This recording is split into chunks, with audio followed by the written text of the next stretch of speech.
Hey guys, I just wanted to jump in here real quick at the top of the episode and give you a little trigger warning. Today's episode dives into discussion about body image, weight gain, and comparison. So if any of these topics are triggering for you, I would recommend you give this episode a miss and go and check out one of my other eps. Sending you lots of love. Let's get into the podcast. Hello, my loves. Welcome back to the Mopping Up Milk podcast, the podcast where we clean up after ourselves. My name is May and I am your host. And today we are discussing a little brain dump of mine on body image and life after injury. I'm going to talk about my journey with body image and how body image is seen today in our society. Yeah, just a lot of thoughts and feelings, and then also incorporating how I'm dealing with life after an injury, a significant injury. Fun. Okay, you were stuck with just me this week, guys. I am sorry. We are back to a solo episode. I hope you don't mind. I am super keen to keep having guests on. I just don't really know who I want to have on as of yet. If you guys have any recommendations as to who you'd like to hear me interview, it could be literally anyone. Reach for the stars. Let me know who you'd like me to chat to, and I'll try and make it happen for you. Let's start with the basics. Let's talk about what body image is.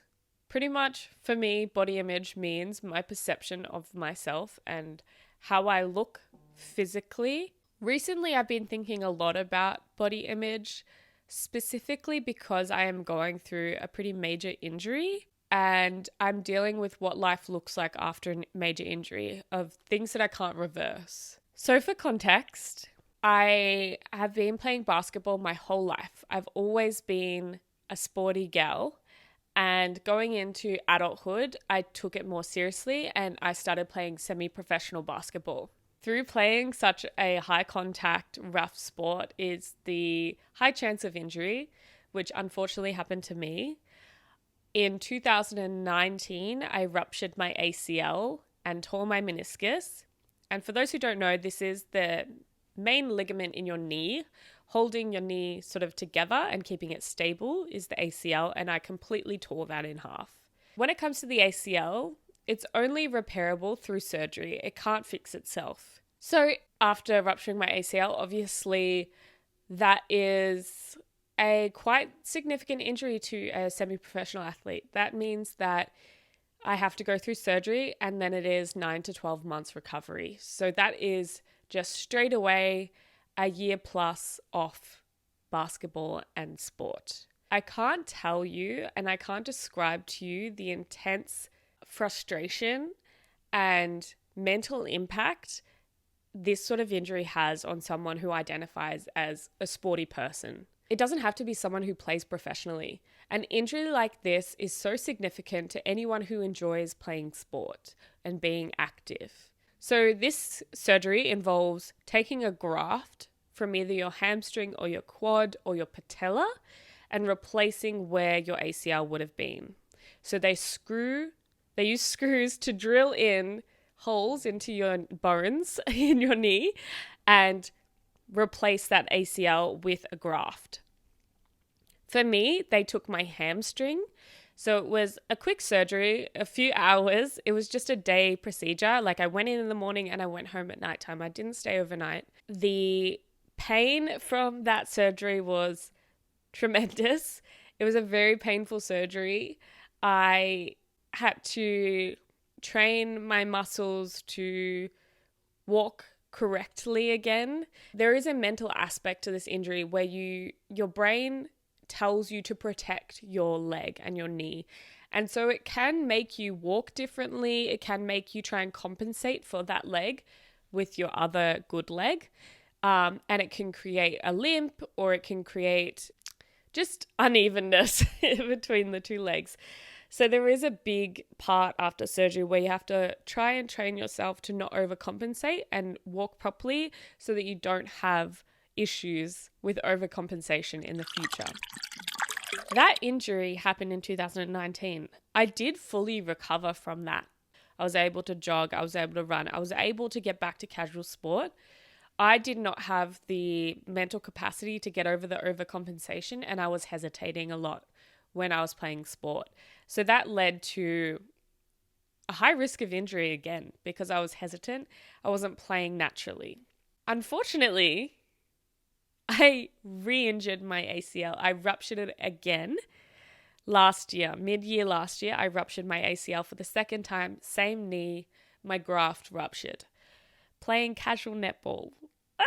I hate the fact that I did it playing casual netball. I don't even really like netball that much. It's so sad. Anyway, for the girls who like netball and the guys who like netball, good for you. But like, it's so disheartening for me to rupture my knee playing casual netball. Anyway, I did it again, guys. I ruptured my ACL for the second time. I had just gotten to a place where I felt confident and happy with myself for being able to just exercise and feel good about myself. And I did it again.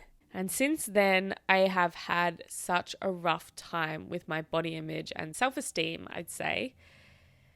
I feel like it got to the point where it's the worst it's ever been. I gained a lot of weight. And for someone who is used to being able to stay fit and healthy, just going through that wave again of just unable to be active, it hurts. When you see yourself and you, in your head, you see yourself a certain way, like I am a fit person, I am someone who regularly exercises, this is me as a person, and then not to be able, and that's how you identify. But then you're not able to do that physically. It's such a hard thing to wrap your head around. And it's such a weird thing to navigate. And I feel like we don't talk about it enough. Like life after injury is whack. It's so weird and it's so hard to navigate. So I want to talk you guys through my process. Hopefully it'll help some people feel like they're not alone. Because I understand. I understand what it's like to go through such a massive injury and not be able to get back to how we identified originally.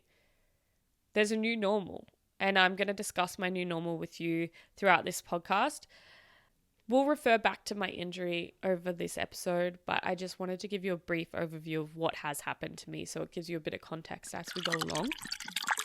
So obviously you can tell by what I'm saying that the mental impact of this is incredible for someone like myself who identifies literally, basketball used to be a personality trait of mine, which is wild. It's all I knew, and I didn't really have any other hobbies because my life was consumed by basketball, training, playing, gym, everything. So as you can imagine, coming out of surgery and not having any of those vices and hobbies was quite unsettling for me. I had to learn to have a new normal. Alongside this is the inability to exercise to the extent I was, which led to weight gain and unhealthy relationships with food. This is where I want to start talking about body image and my experience with my body image. Life after injury has a massive impact on the way you see yourself. Going from a pretty fit person who was in their peak physically and probably mentally too, to going down into literally the complete opposite. It just takes a massive toll. And I also want to discuss the different trends of body image and body types that we go through as a society and the impact that can have on literally everyone. Young women and literally women my age, I'm 26, I'm still impressionable. Young women are so impressionable by the standards that are set for beauty and body types. And I want to get into that and discuss my thoughts and feelings about it because I feel like it's such an important thing right now for people to hear and be reminded of constantly because we're just under so much scrutiny all the time as women, and everyone is under so much scrutiny all the time for different standards in society, and it's just so wild, and I just really want to talk about it. Yeah, so let's dive into the intricacies of what body image and self-confidence looks like for a lot of people and the harsh reality of what society sets for us as the standard. Even for someone without a major injury, body image plays a massive role in how young women feel about themselves. I'm speaking to women because that's what I know. I'm sure it also has an impact on other people, but I'm just going to speak from my experience right now. And you relate to what you can relate to, and you take from this what you want to take from it. So regardless of injury or ability, body image is really prevalent in our society. How you look matters, unfortunately, to a lot of people. With this, I sort of want to talk about how body types trend in society. Different features are highlighted and put on a pedestal at different points of times, and it can change literally any day. For example, when I was in high school, I don't think I cared about or thought about what I looked like or compared myself until I was around 15, 16, around year 10. I feel like that's like the main point in time where someone would look at their body and start thinking about it deeply, because that's when we're sort of going through puberty and we're starting to get on social media and sort of figure out what's trending and what's not based on like celebrities and whatnot. But when I was in high school, being really slim was the trend, and that's what was seen in celebrities and news. And, you know, a lot of people were fat phobic at that time. And that's just how it was. It was seen as a negative thing to be overweight in high school. And also in my high school, it was cool to be really sporty. I think that also played a big role in why I took sports so seriously in the end. Repetitively being exposed to it in high school and that being the cool thing to do really made sport predominant in my life and my hobbies. In saying this, when I left high school, when I was around 18 and moved to Melbourne, the Kardashians started trending. The Kardashians were the biggest celebrities and probably still are. And the trend was they had a really slim waist and a really big bum. And that was the trend. So then people had gone from having really slim figures as the standard to having these quote unquote slim, thick body type. So really slim, small waist and then big badonky donks pretty much was the trend.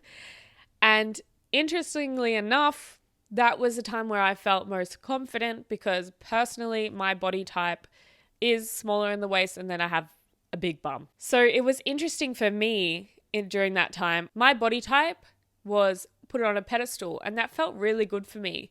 But I can acknowledge that that time would have felt really shit for people who are naturally really slim, and their body type went from being the standard to now not being the standard.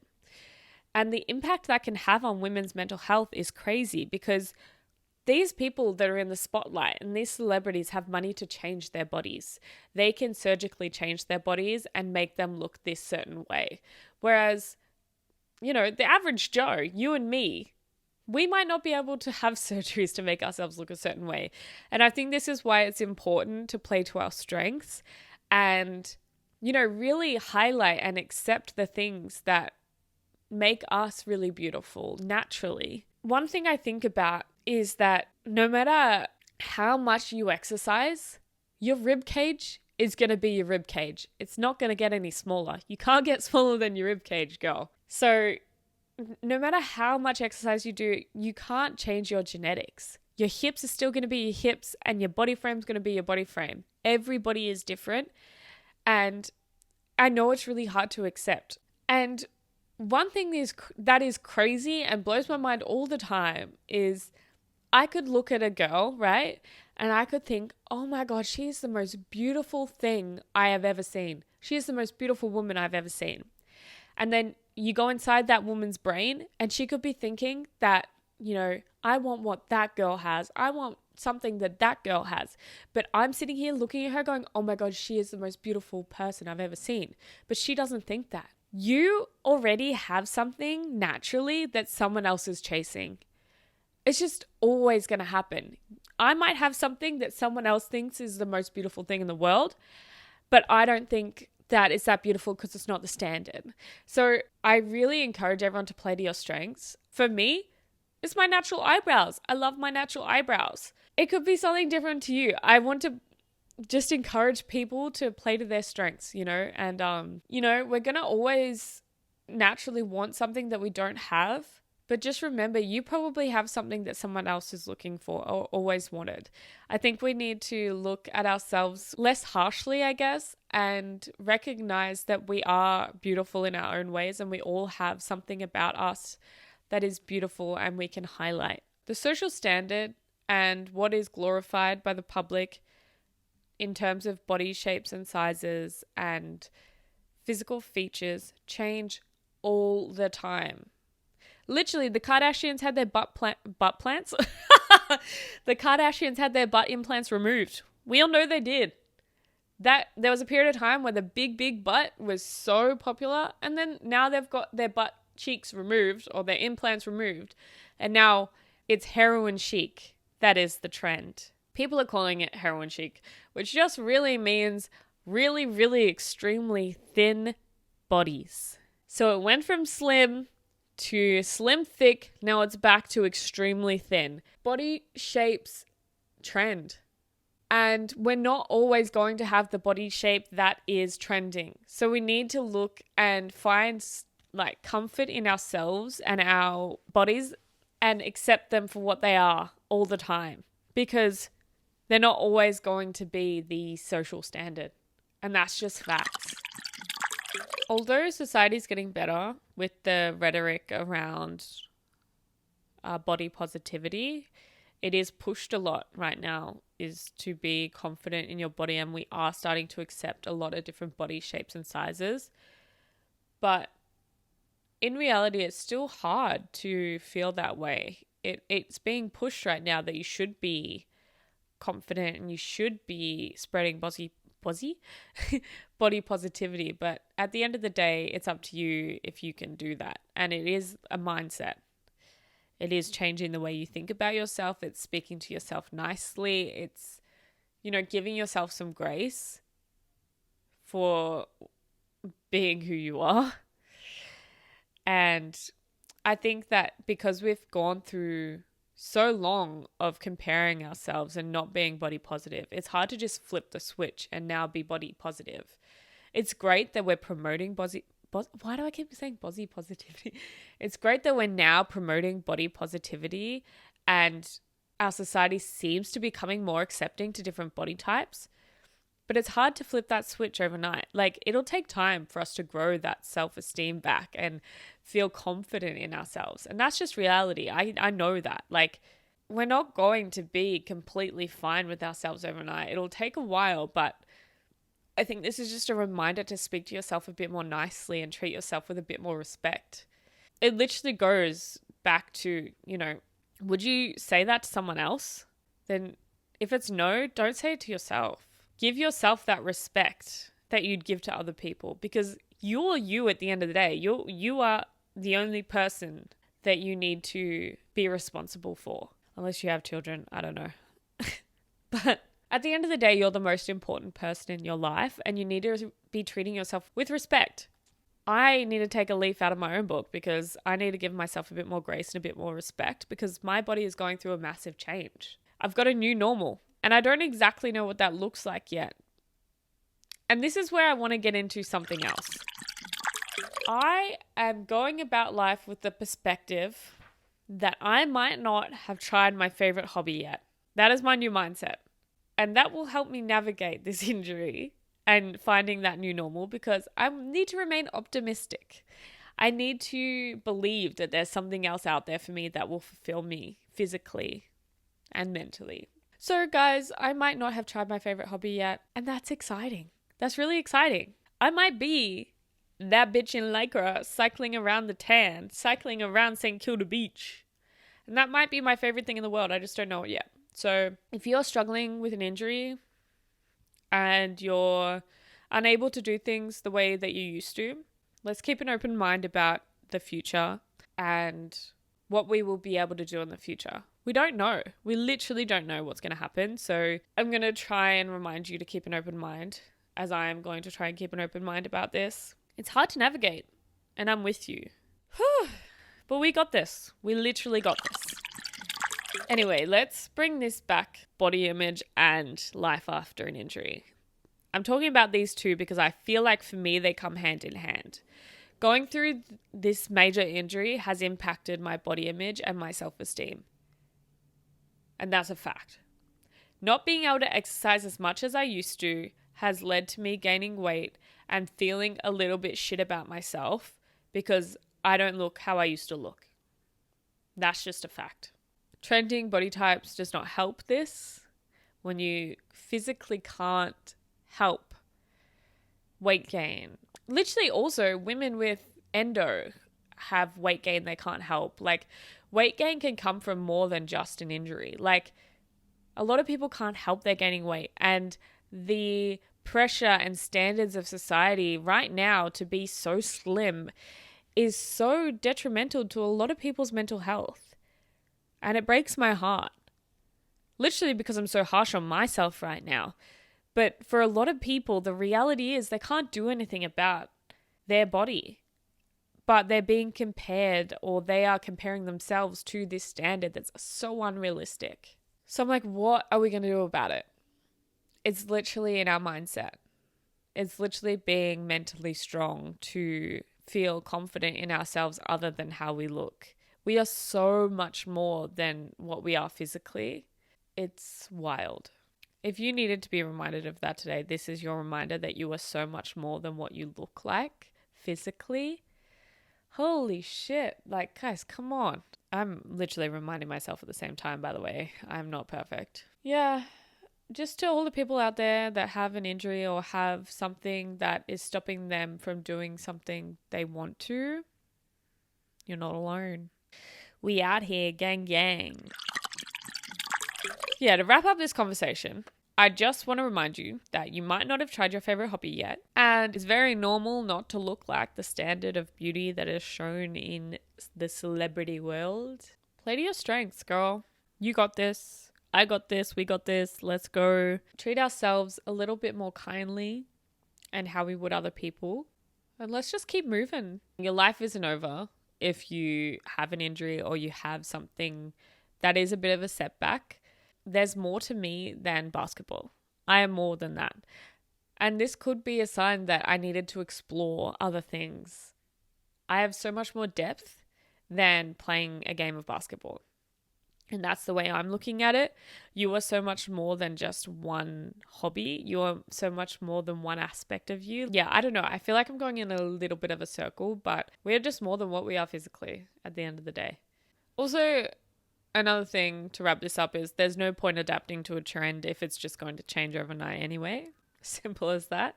And a woman with a strong sense of self and body confidence is always going to be more captivating than someone who is trying to be someone else. Yeah, I don't really know what I'm saying anymore, but slay. I think we should wrap it up. I really want to thank you so much for listening and taking the time out of your day to listen to me ramble. I hope that it could help you and you could take away something from this episode. If not, that's cool. Thanks for listening. Let me know what you thought of the episode. Please give me feedback. I am so keen to keep evolving and growing and getting better at this. Love ya. You are great. You are doing great, sweetie. I will see you next week for another episode of the Mopping Up Milk podcast. Like and subscribe. Slay the day. Bye. Love you.